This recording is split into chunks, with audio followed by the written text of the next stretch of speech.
I had to sum up the 2019-2020 fiscal year in just a few words, it would be that we were in it together. All day, every day, our community navigators were there to listen to residents, help identify their needs, and help them find the best resources for their unique situation.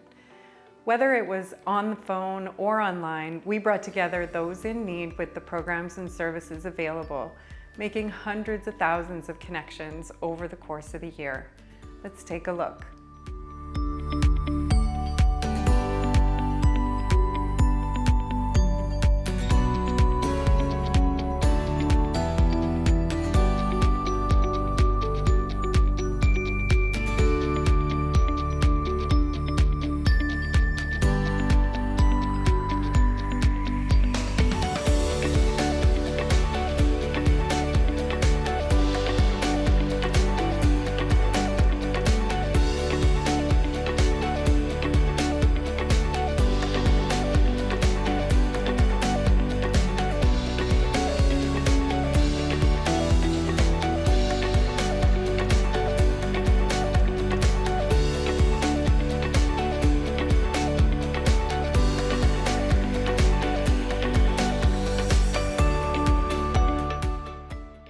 Externally, we worked with new partners to make it even easier for people to access services that improve well-being, whether it be at a local, regional, provincial, or national level.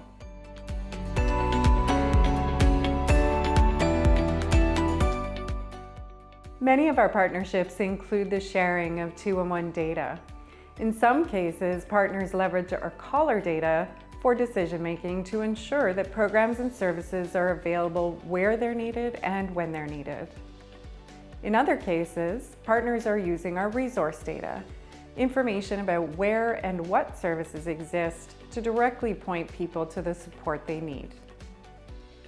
Of course, in mid-March, the COVID-19 pandemic hit, and everything changed almost immediately.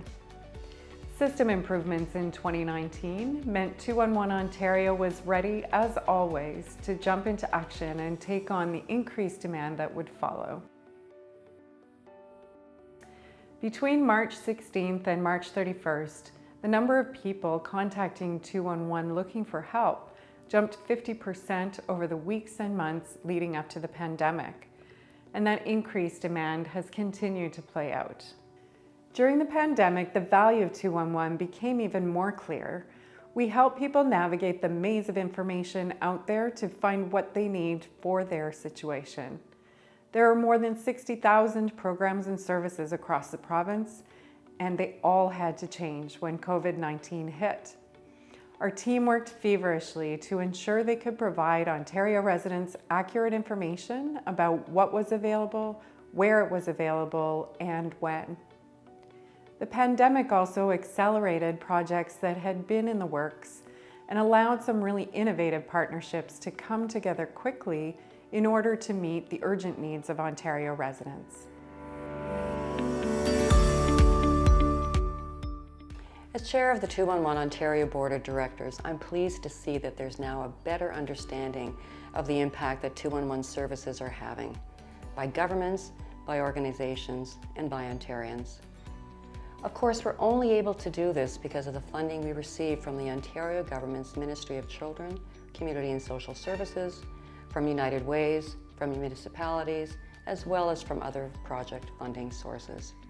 And I'm proud to say that the vast majority of our investments are allocated towards our frontline service.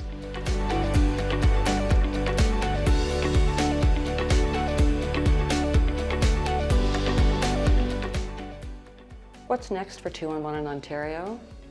Our priority will be to enhance our services by exploring new approaches to make it easier to access 211 wherever and whenever Ontarians need our services. We will expand our digital and online services to meet the expectations of Ontarians. We will explore new partnerships for 211 to work with community-focused organizations right across the province. And we will continue to work with governments to design a better social and community services system that meets the changing needs of Ontarians. As we all know, COVID-19 continues to impact Ontarians. More people will need assistance navigating community support services.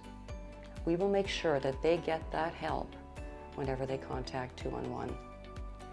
We also will continue to increase awareness of 211, reinforcing the valuable role we play in improving the well-being of Ontario residents.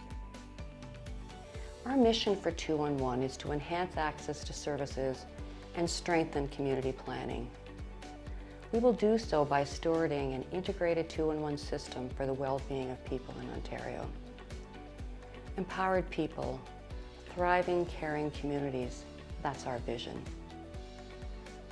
COVID demonstrated that change is possible when we work collaboratively towards a shared vision. To our partners in Ontario who continue to play a role in the 211 system, thank you for being in this together.